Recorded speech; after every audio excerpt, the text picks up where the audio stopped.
1월 4일 화요일 요한복음 1장 29절로 42절 말씀.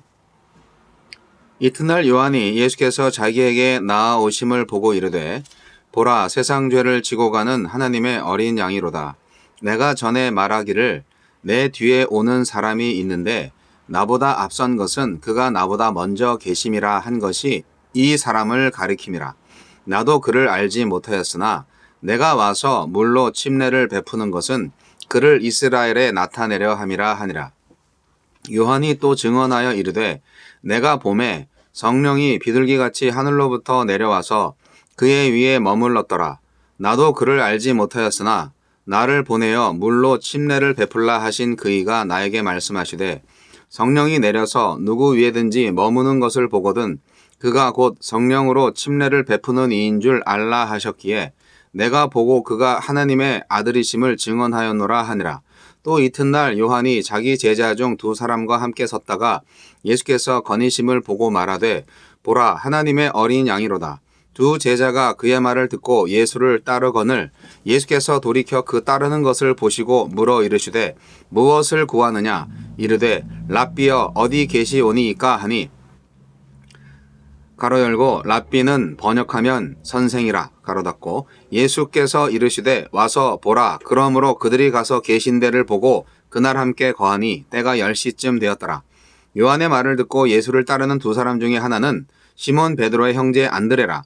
그가 먼저 자기의 형제 시몬을 찾아 말하되 우리가 메시아를 만났다 하고 가로 열고 메시아는 번역하면 그리스도라 가로 닫고 데리고 예수께로 오니 예수께서 보시고 이르시되 내가 요한의 아들 시몬이니 장차 게바라 하리라 하시니라. 가로 열고 게바는 번역하면 베드로라 가로 닫고 예수님을 만난 요한과 제자들.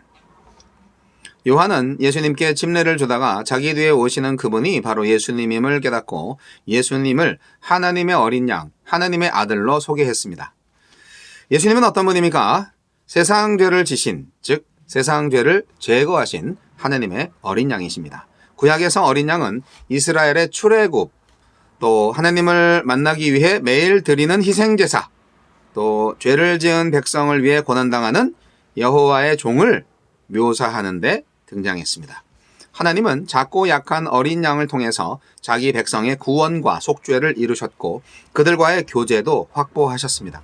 자신을 낮추고 비우신 예수님이 바로 이 어린 양의 실체이십니다.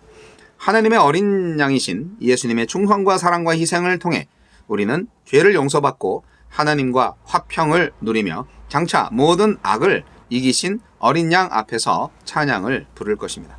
어린 양 예수님은 죄와 악과 죽음과 마귀를 멸하신 하나님의 비결이셨습니다. 성령으로 침례를 베푸시는 하나님의 아들 예수. 이스라엘에게 성령을 보내 그들을 거룩한 백성으로 거듭나게 하시겠다는 새 언약, 만민에게도 성령을 부어주시겠다고 약속을 성취하신 예수. 십자가에서 우리의 죄를 대속하시고 부활하시고 승천하신 후에 성령을 보내 우리를 성전으로 삼으신 예수. 예수님이 아니었다면 우리는 성령의 소욕을 알지도 못한 채 육체의 소욕만을 따라 살며 하나님 나라와 상관없는 사람이 되었을 것입니다. 예수님은 자신을 따르는 사람들한테 무엇을 구하느냐 하고 물으십니다. 주님과 교제하며 주님을 배우고 싶습니다. 주님이면 충분합니다. 하고 대답할 수 있겠습니까? 우리에게 주시는 교훈은 무엇입니까? 예수님의 증인은 사람들을 자기의 제자가 아닌 예수님의 제자로 세웁니다. 자기의 제자들까지 기꺼이 예수님의 제자로 보낸 요한처럼 내 사람을 만들려는 욕심을 버리고 예수님의 사람을 세우는 일에 힘쓰고 있습니까? 예수님을 만난 사람은 예수님의 증인이 됩니다. 시몬에게 찾아가 예수님을 소개한 안드레처럼 내가 만난 예수님을 주변 사람들에게 전합시다. 주여, 하나님의 어린 양이신 예수님을 믿고 따르며 전하게 하소서. 침례 요한이라는 사람에 대해서 계속 나오고 있습니다. 예수님의 진짜 사역이 이제 오늘부터 시작이 되는데 요한복음 안에서 말이죠. 요한복음에서는 예수님이 제자들과의 만남부터 예수님의 사역이 시작되었다고 지금 말하고 있습니다. 근데 이제 그것을 침례 요한이 지금 증거하고 있는 광경으로 오늘 말씀이 묘사되고 있습니다. 침례 요한은 사실 그 당시에 최고의 선지자였습니다. 이스라엘에 그를 모르는 사람이 없었고요. 많은 사람들이 침례 요한을 찾아서 물로 이제 침례를 받고 죄 사함을 얻었습니다. 그리고 침례 요한이 워낙 도덕적으로 아주 정말 무흠한 존재였기 때문에 헤롯 대왕조차도 그를 속으로는 존경하고 있었던 그런 존재가 바로 침례 요한이었죠. 그 침례 요한이 이제 처음 예수님을 보면서 말씀하고 있는 것을 지금 예수님의 제자 요한이 기록하고 있는 거예요. 예. 그러니까 예수님이 어떤 분이냐? 예수님은 유월절에 어린 양이 되셔서 우리를 구원하시는 메시아다. 뭐 이렇게 증거하고 있는 것을 보게 됩니다. 그러니까 예수님 사실 예수님조차도 아버지 하나님의 뜻을 따라서 이 세상에 오신 분이잖아요. 아버지의 뜻을 이루시는 분이잖아요. 그분도. 그래서 사실은 예수님도 아버지께 영광을 돌리는 사람이지 당신이 영광을 받으려는 것이 아니잖아요. 물론 이제 아버지와 자기를 동일시 했을 때는 이제 자신에게도 예배를 하는 것이 참 필요하다. 또 그것이 가장 귀한 일이다. 그렇게 말씀을 간접적으로 하신 적도 있지만 지금 침례 요한이 예수님을 소개하는 것처럼 우리의 사역 역시 예수님만을 소개하는 사역이 되어야 한다는 교훈을 오늘 말씀을 통해서 얻게 됩니다. 그리고 굉장히 특이한 점은요. 침례 요한이 참 훌륭한 점인데 자기 제자 둘을요. 예수님의 제자로 보내버려요. 여기는 보냈다는 말은 없지만 가는 것을 허락하는 거죠. 아니 제자도에 대한 이 생각이 어떤 건지 침례 요한은 정말 자신이 누구인지 그리고 예수님이 누구인지 알고 있었어요. 내 제자로 있기보다 예수님의 제자가 되는 것을 더 기뻐한 침례 요한이 아니었을까요? 예를 들어서 우리 교회에 아주 충성된 내가 담임 목사고 부목사가 아주 일을 잘하는데 저쪽 새로 개척을 한 교회 목사한테 부목사 된 사람이 글로 가려고 하면 그거 보내겠어요? 오히려 저 새로 개척한 목사님 막 째려보면서 그러지 않겠어요? 참 우리 인생이 그래요. 근데 비유가 뭐 딱 들어맞는 건지 모르겠지만 침례 요한은 보냈어요. 두 사람 다. 사실 그게 좋은 일이죠. 좋은 일인데 오늘날 우리는 침례 요한처럼 사역을 못하고 있는 것이 또 사실입니다. 설교 잘하고 막 이렇게 하다 보면 금방 인정을 받잖아요. 그러면 나 때문에 예수님이 가려지는 경우가 가끔 생길까 전 두렵습니다. 많은 그 인기 목사님들이 그분 설교 너무 잘해. 그 교회 아주 끝내주지. 그렇게 평가를 받으면 본인이 훌륭해서 본인이 정말 탁월해서 그렇게 교회가 부흥하는 것처럼 스스로 막 착각을 일으킵니다. 말로는 예수님 때문이 하나님의 은혜라고는 말하지만 은근히 자기도 열심히 했다고 그렇게 인정을 받고자 하는 마음이 참 인간의 마음인 것 같아요.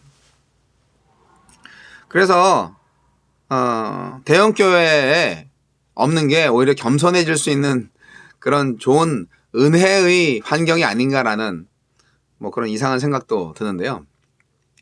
이걸 성도들의 입장에서 보면 어떨까요? 성도들의 입장에서 사명을 잘 아셔야 돼요. 우리의 인생의 사명은 예수를 전하는 거예요. 하느님의 나라를 알리는 거예요. 그리고 예수님의 초림을 예비하신 침례 요한처럼 우리는 예수님의 재림을 준비하는 말세의 성도들 아니겠습니까? 예수님 오실 거다. 이제 이 세상을 심판하시고 예수 믿는 사람들 구원하러 이제 오신다. 신부된 교회로 신랑 되신 예수님을 정말 준비해야 된다. 단장하고 기다려야 된다. 언제 오실는지 모른다. 그렇게 준비하라고 메시지를 선포해야 되는 우리 말세 성도들이 아니겠습니까? 네. 자, 무엇을 구하느냐? 이 예수님의 질문에 오늘 매일 성경 해설지에도 나와 있지만 우리는 제대로 대답을 해야 됩니다. 주여 짚을 한 채 사기를 원하나이다. 주여 좋은 차를 주기를 원하나이다.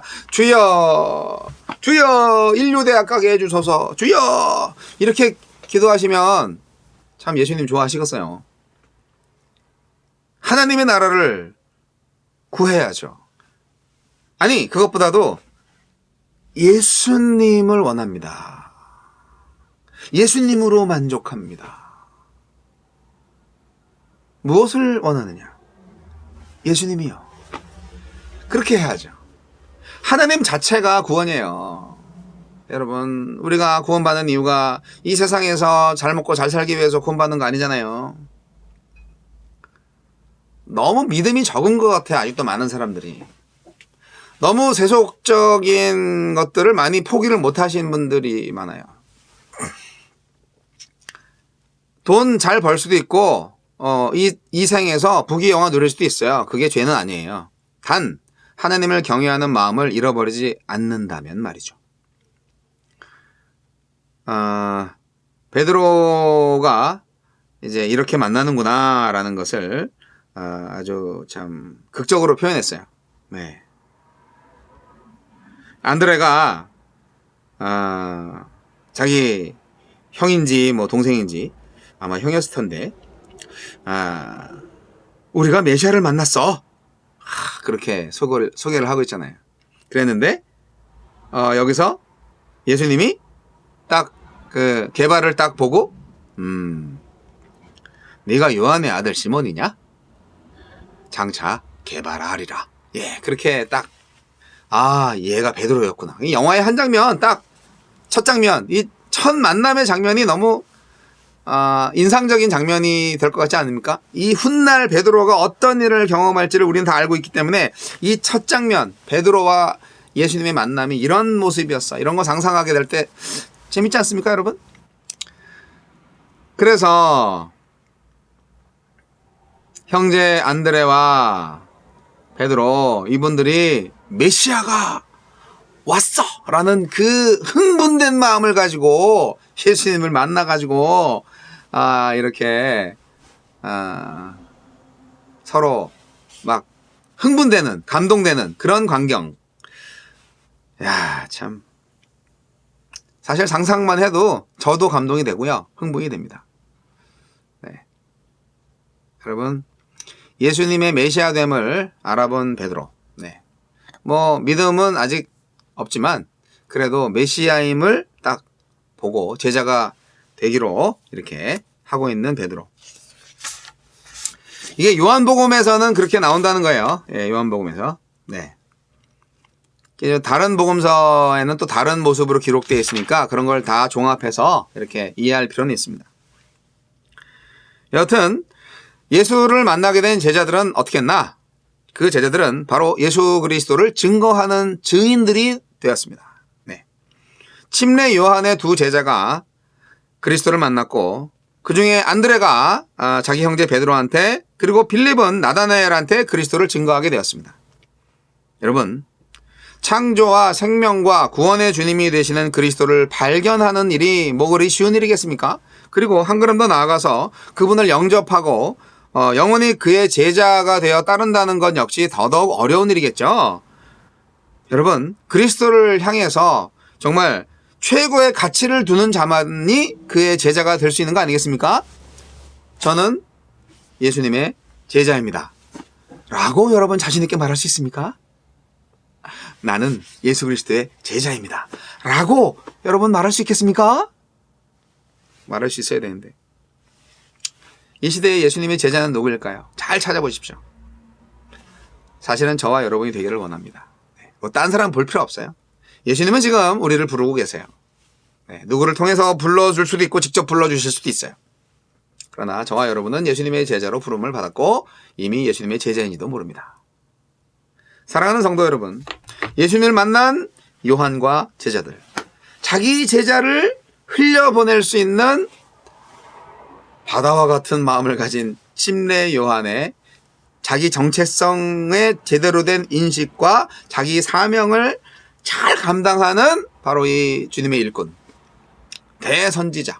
네. 그분처럼 예수님의 영광, 예수님에 대한 증거, 예수님의 제자를 만드는 예수님의 제자, 우리가 가야 할 길입니다. 노준현 목사의 제자가 만들어질 필요가 전혀 없습니다. 네. 선배 목사님들이 은근히 후배들이 이제 자기로 이렇게 줄 서게 만드는, 본인은 뭐 그렇게 안 했다 할지라도 그 교단과 교파를 초월해서 정말 예수님의 제자를 알아볼 수 있는 눈이 필요하고요. 그리고 정말 예수님이라면 보내드려야죠. 내 사랑하는 제자들이라도. 얼마나 귀해요. 이게 제대로 사역하는 것 같아요. 네. 어차피 침례요한은 자기 사명이 다 있다고 생각하니까 이제 은퇴할 때가 온 거예요. 네. 빨리빨리 은퇴해야지. 침례요한처럼 이렇게 사역을 해야 돼요. 네. 오늘날 모든 목사님들, 그리고 은퇴를 앞둔 목사님들 되새겨 볼 필요가 있습니다. 우리가 무엇을 위해서 살고 있는지, 사역을 하고 있는지. 예수님 오늘 질문하십니다. 무엇을 구하느냐? 은퇴연금을 구하느냐? 명예를 구하느냐? 뭐 증경총회장 이름 듣기를 원하느냐? 그런 거 아니잖아요. 죄송합니다. 제가 자꾸 자꾸 까는 말을 들어서 죄송합니다. 하지만 여러분, 그거 아무 소용없습니다. 하나님 나라에서 뭐 교단에 무슨 회장하고 뭐 총회장하고 이런 거 아무 소용없습니다. 예수님의 제자로 정말 예수를 얼마나 증거하고 살았는지, 그리고 나는 죽고 예수를, 부활의 예수를 증인으로, 부활의 예수의 증인으로, 그리고 정말 내가 떠나도 예수님만 남게 하는 그러한 전도자의 사명을 잘 살았는지, 그게 중요한 거 아니겠습니까? 하나님은 그것만 평가하실 거예요. 예수 믿는 여러분, 무엇을 구하십니까? 예수님만으로 만족하는, 예수님만을 추구하는 저와 여러분 되시길 바랍니다.